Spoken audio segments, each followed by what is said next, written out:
Hello, Tim.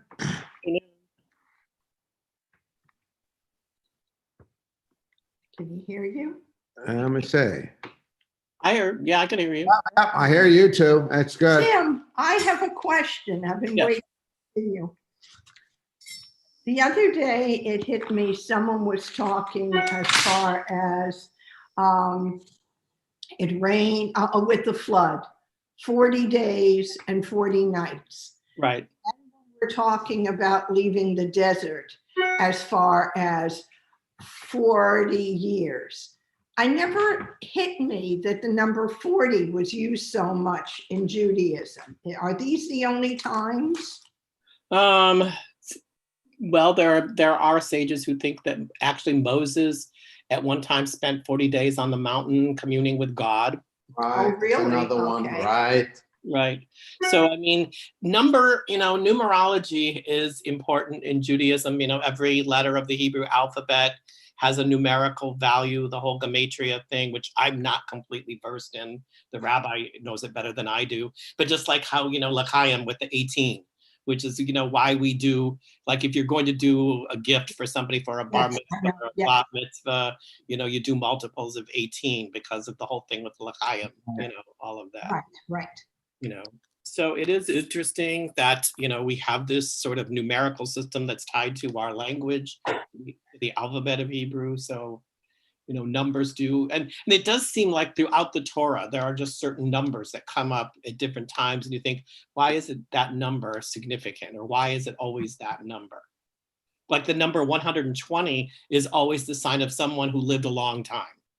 It just randomly, they decided that 120 years automatically meant you lived a long, long life. Well, that I didn't need you to tell me. I figured that one out. Okay. But just when I heard 40, with raining, and then we had just talked about wandering in the desert. Right. And I thought, boy, what is it with 40? It's coming up a lot these days. Okay. Well, and next week, the Torah portion is in fact the Noah story, the flood. Yes. Is the next Torah portion that we'll discuss. And I was already doing a little advanced sort of reading about it yesterday. And I found some interesting little tidbits that, digging into some of the different rabbis and their ideas that, it's probably, they say that the story of the flood is probably the most well-known story in the entire Torah. Really? That's interesting. Well, think about it. We do it with children. It's a story that has appealed to children because children like the idea of the animals, coming in 2 by 2, even though they don't stop to think that how could that have ever happened, that you would have this beautiful lineup of animals, all of a sudden. It's like, no, that's probably not what happened, but it makes for a good story. So children know it, adults know it, it's used as much as it is in Judaism. Tim, we're still here. We're trying to get this call off. Okay. All right. Sorry. That's okay. Yeah, it's a pain, and it's a crank call too. But even if I shut my phone off, it still comes through my computer. See, my phone now tells me if it's a scam call. It says scam likely. Right. Yeah. So I just ignore it. I don't answer it, which is kind of nice to know that you don't have to waste your time. But right now, I'm telling you what I'm getting a lot of because of where we are in the year. Oh, the political text messages from everybody, and reminding you, please vote. If you haven't voted, just not for any particular party, just be sure that you register. Now that are you early voting? Are you voting in person? Are you voting absentee? I get so tired of answering it all the time. I mean, I know it's important and I do want people to vote. I really do. It depends who they're voting for. I can answer. I know, but you're more open than I am. But it's just, I get them. I'm getting sometimes 4 and 5 a day on these kinds of things. And would you be willing to be part of volunteering to encourage people to vote? And I'm like, I think it's a wonderful thing, and I'm glad you're doing it, but I just don't really have the time right now to do that. But I mean, based on what we're seeing, people are voting and they're standing in lines for a long, long time to do it, That's when they find out where they can vote. And I know Jeff wants to go in person. We're not doing taking a vote and dropping it off. People are very worried about that. Right. It's going to be counted. And Tim, what is your schedule? I said I'd love to have you come out here, and if you don't want to come in, we live. What's wrong, Tim? As far as being outside and talking and enjoying each other, and I would ask Larry and Jane, they live like 2 blocks away. Okay. Is there one day that tends to be better for you than others? For us, it's Saturday because Caleb never works on Saturday. Okay. because of Shabbat. So like a Saturday afternoon, when he got the job at Kroger, he made it very clear. He said, I'm Jewish and I like to try to observe my Shabbat as much as possible. So I would prefer not to work after 4 o'clock on Friday. And I don't want to work on Saturday. And they said, okay, fine. That's wonderful. It's So like living in Israel. All right, well, let me check with Jane and Larry. One Saturday coming up, I think it'll be funny if we all meet on that day. It's Halloween. We're going out of town that week.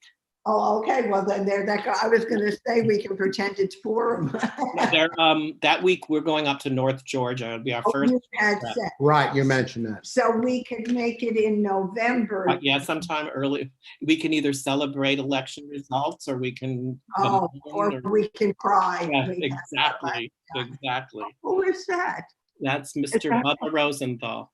Hello, Bubba. Look at him. It's funny. You can't tell often who people are. Oh, with the mask. Yeah. And I've had people say hi and they look at me.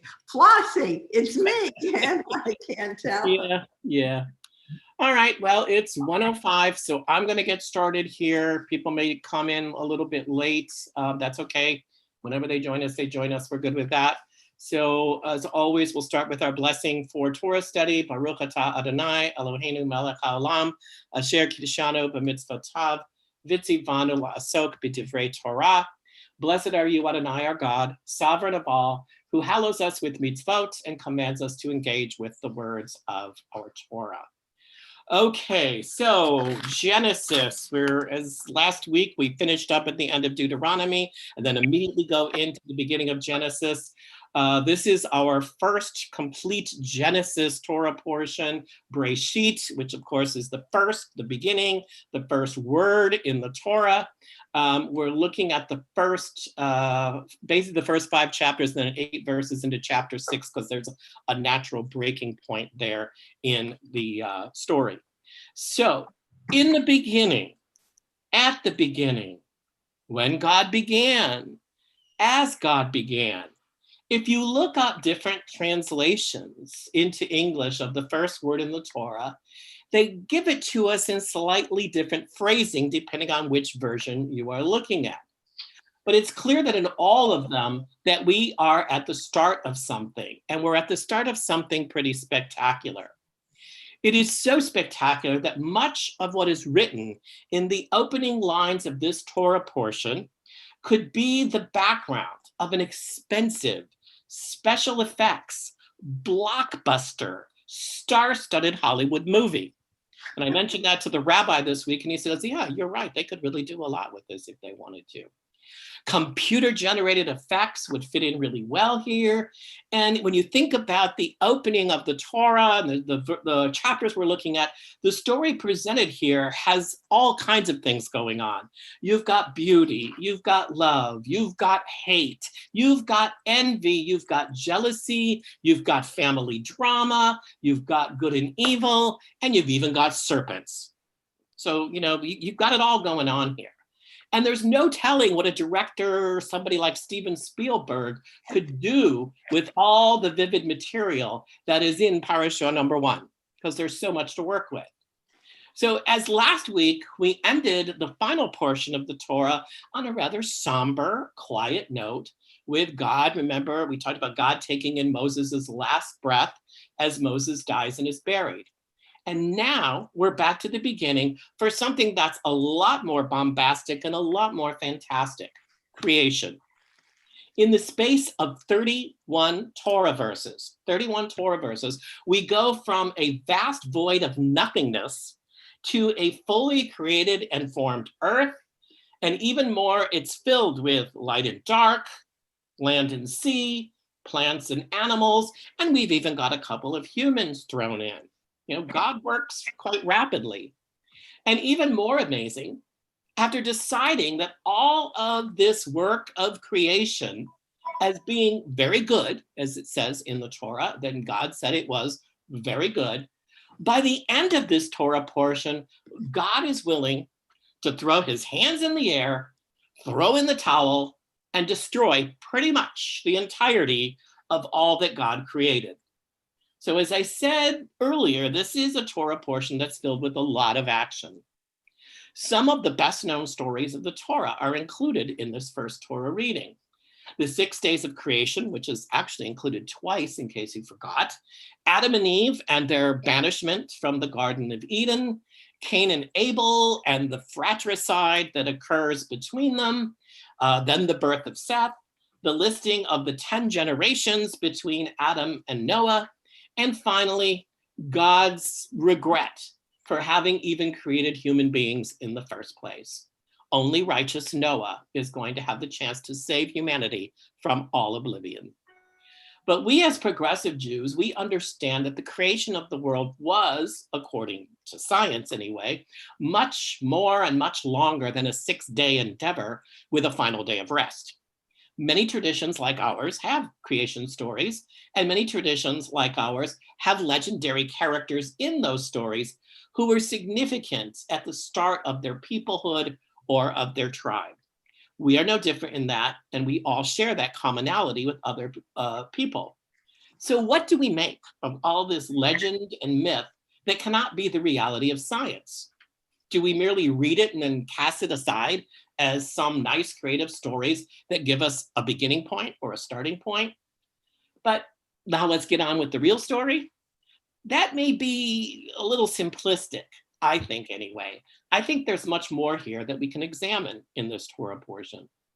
Even in these very early chapters, the Torah is already establishing us valuable lessons about who we are as a people.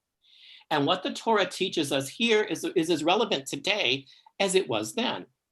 If we take time to examine Adam and Eve and their behavior in the Garden of Eden, we learn a great deal about human nature. The Torah tells us that God has given them life in a setting of great beauty. God has provided them with nourishment. Yes, they're naked, but that is of no consequence. It doesn't really matter. They are living in a world of vast abundance. They have nothing to worry about, nothing to fret about, nothing. Life is good because God is overly benevolent and kind. It truly is paradise. We hear it described as paradise, and it truly seems to be that way. God asks for only one small thing. That's it, just one small thing. Because he points out there is that tree over there, that tree of knowledge of good and evil. Just please don't eat the fruit that is on that tree. That's all that God asks. If you eat it, you know what's going to happen. You're going to die. It's a pretty reasonable and a pretty manageable request, given that Adam and Eve are surrounded by so much abundance. But human nature rears its ugly head. As humans, we're always curious about what we cannot have or about what is forbidden to us. It just builds our curiosity. Just thinking about it sometimes can consume us. We're happy, we have all that we need, but there's that one thing that we cannot have. The temptation is there, and you can blame it on the serpent if you want to. And ultimately, the temptation is too great, the temptation is too strong, and Adam and Eve succumb to it. They give into it, just as likely any of us might. The fruit was probably delicious, but was it worth it? It's just like that piece of candy or that cookie that you pilfered from the kitchen as a child when your mom wasn't looking. You shoveled it in your mouth, gobbled it down before you might get caught. But did it really taste that good? Did you really, truly savor it, enjoy it? Probably not. And then, to make matters even worse, when questioned by God, or by mom, about the incident, neither Adam nor Eve want to stand up and admit their fault or their blame. No, each one points the finger of blame elsewhere. Adam blames Eve, and Eve blames the serpent. And much like them, the missing cookie was never my fault either, when I would talk to mom. So key elements of human nature are already being clearly delineated in these first chapters of the Torah. Why are we, as human beings, so rarely satisfied with what we have and with what our lives have given us? Why do we always want more? Why do we seek after and covet those things that are beyond our means? Adam and Eve, our long ago ancestors, were just like that too. We're like that. They will now pay a price, just as we will pay a price. We may find ourselves too far in debt or too deep in debt or involved in some escapade outside the realm of the law. And just like Adam and Eve, we're frequently loath to take responsibility for our wrongdoings or for our misdeeds. It's always easier or more convenient to find someone else or something else to blame. So while these early stories in the Torah are not meant to be read as literal truth, the events and characters that are described here already begin to instruct us as to the core of our nature as people.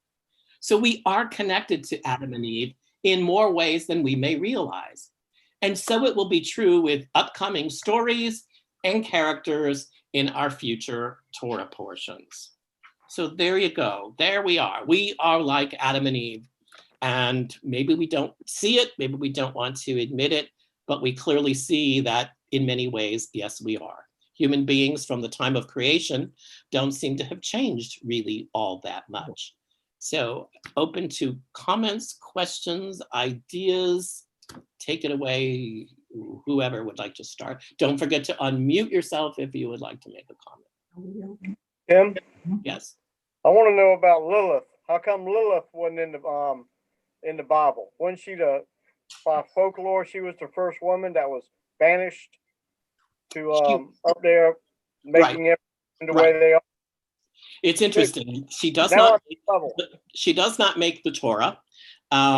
And for years, Lilith was looked upon as this horrible, horrible symbol of someone who would come and steal children and would devour them after dark. And so she earned this very horrible reputation. Now, her reputation over the years has been somewhat rehabilitated. If you will recall about, I'm going to date myself here a little bit. Was it 20 years ago now? Maybe 18 years ago now? Was a Lilith Fair, which was a musical concert of primarily female artists. A magazine called Lilith began to be published, which was a sort of feminist Jewish women's magazine.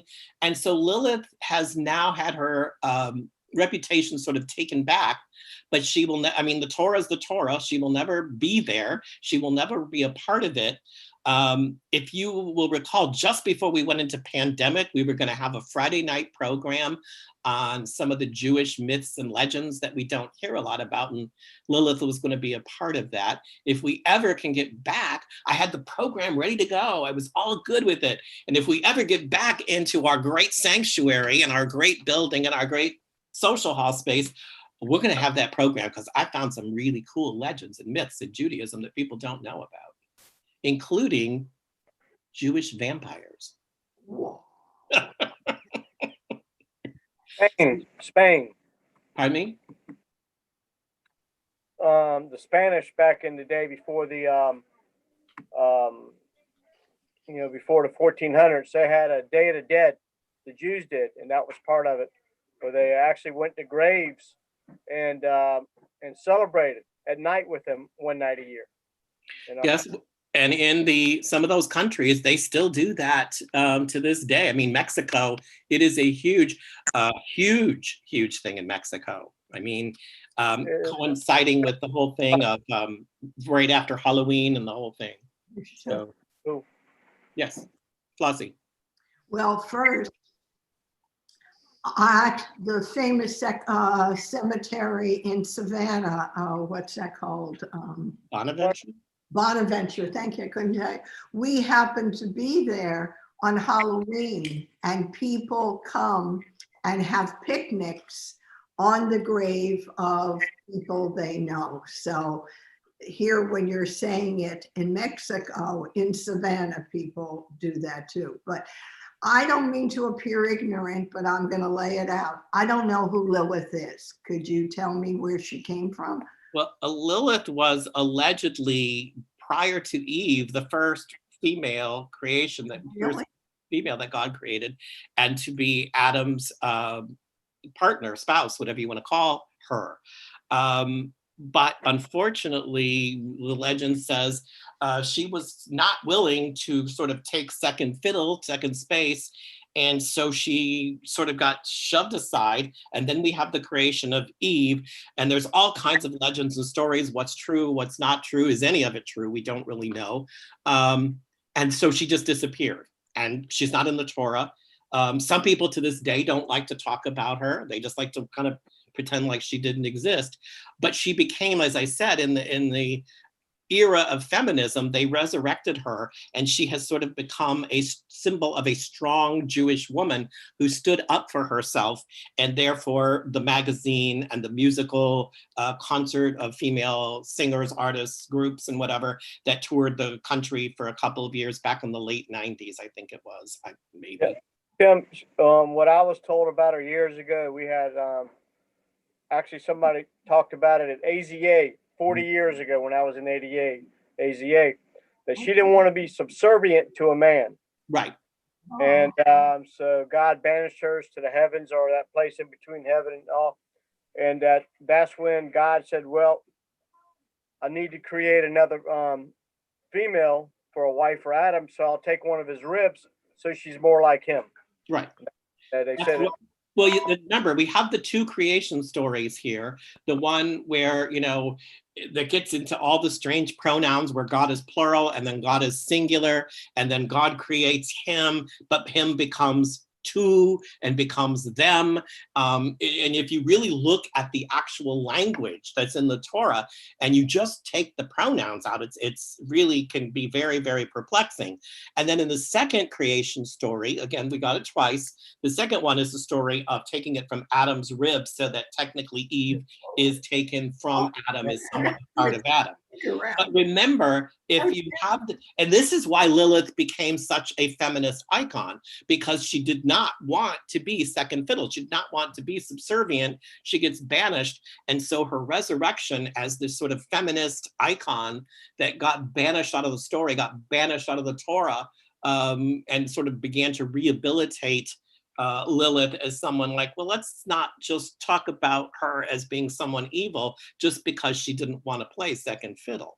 And so she did have a rehabilitation in the late, I want to say late 90s, but it might have even been earlier than that.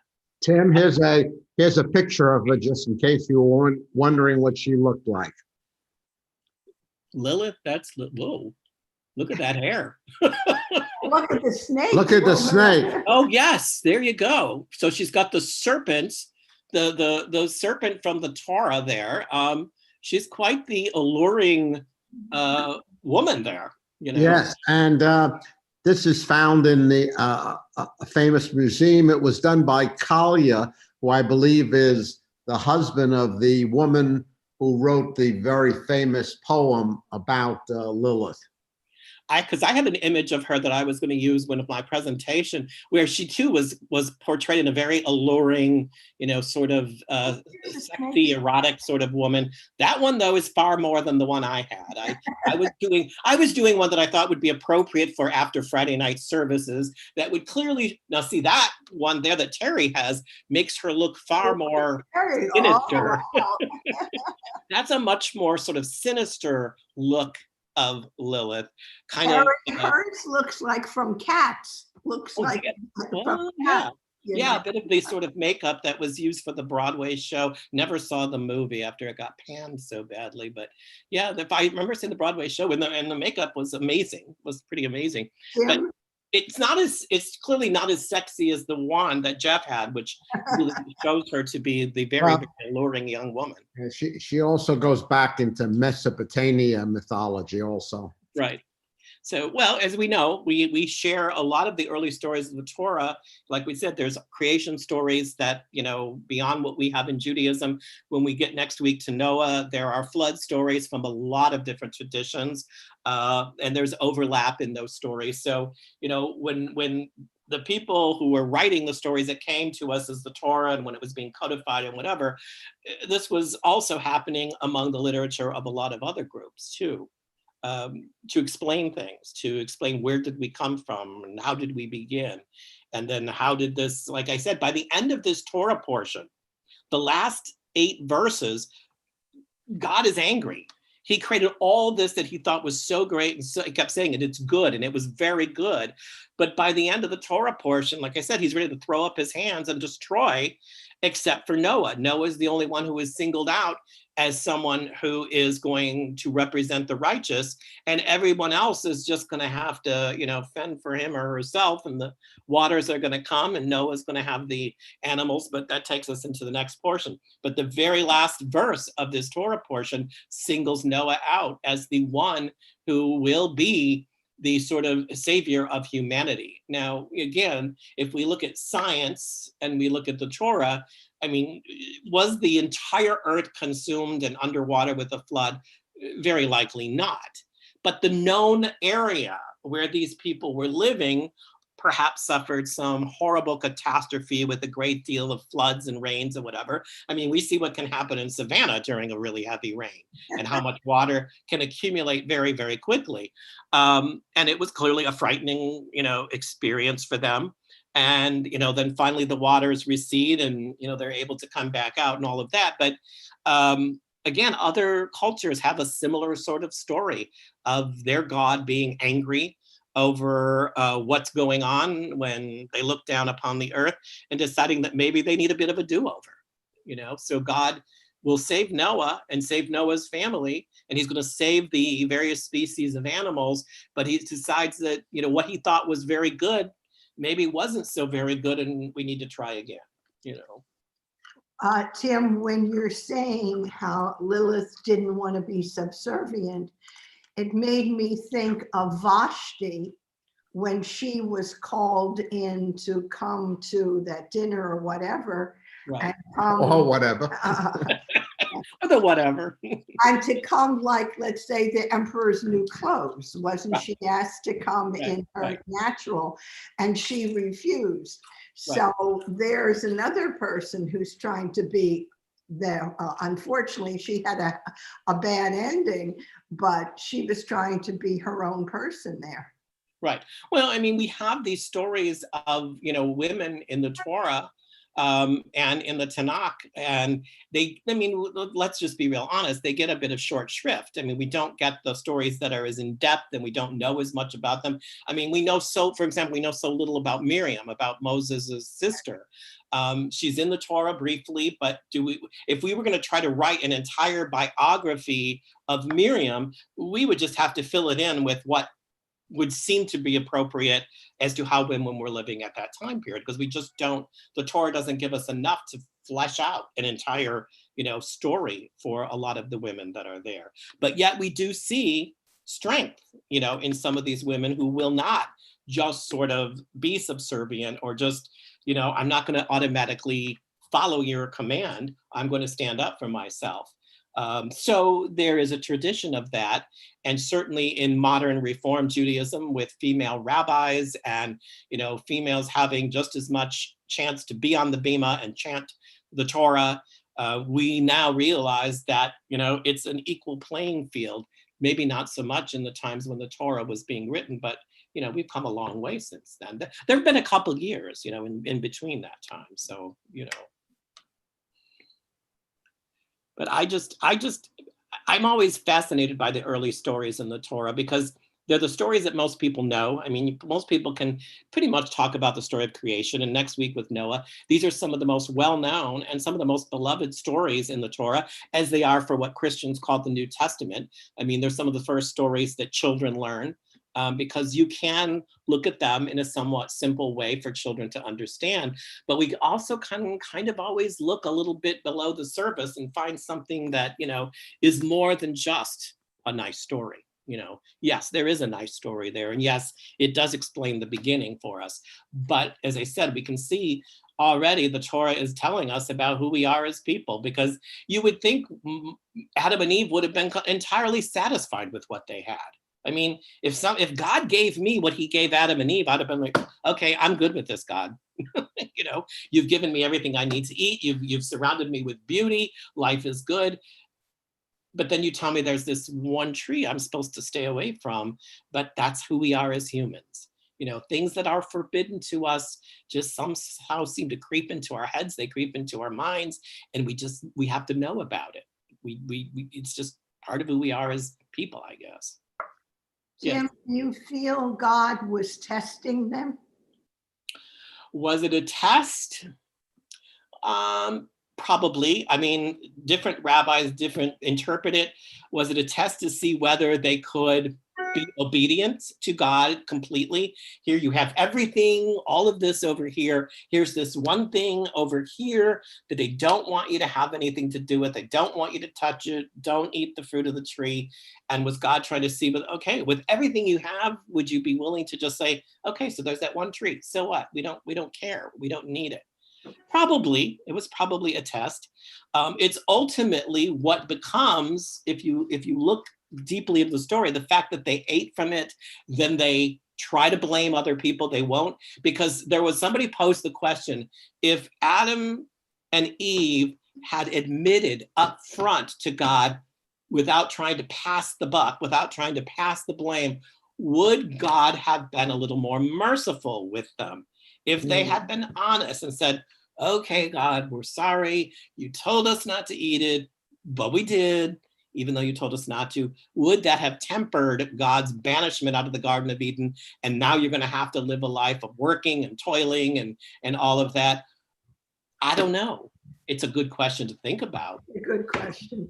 I mean, I always knew as a child, if I was honest, if I got confronted by my mom or I got confronted by my dad for something that I did, that usually if I owned up to it, I mean, it took me a while to learn this as, kids, we don't learn quickly all the time. If I owned up to it, then generally they were a little bit more understanding, maybe a little less harsh in their punishment.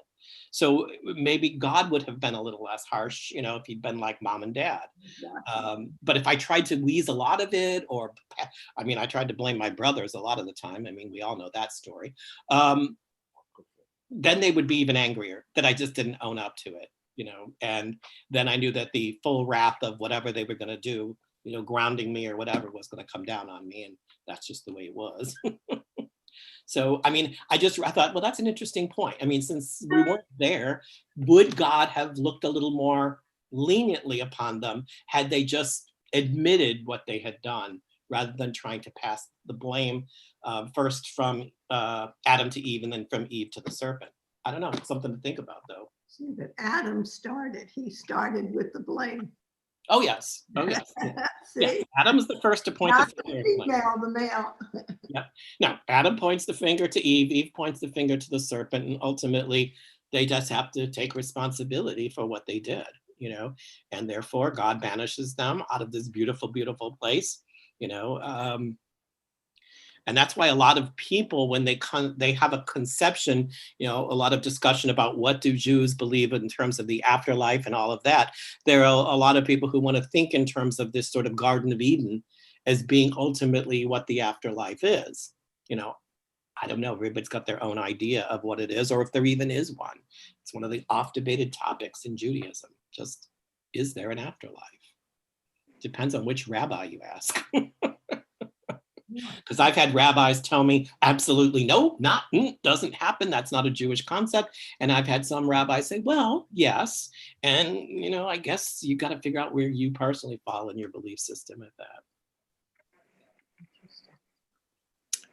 Anybody else? Comments, questions, thoughts, ideas?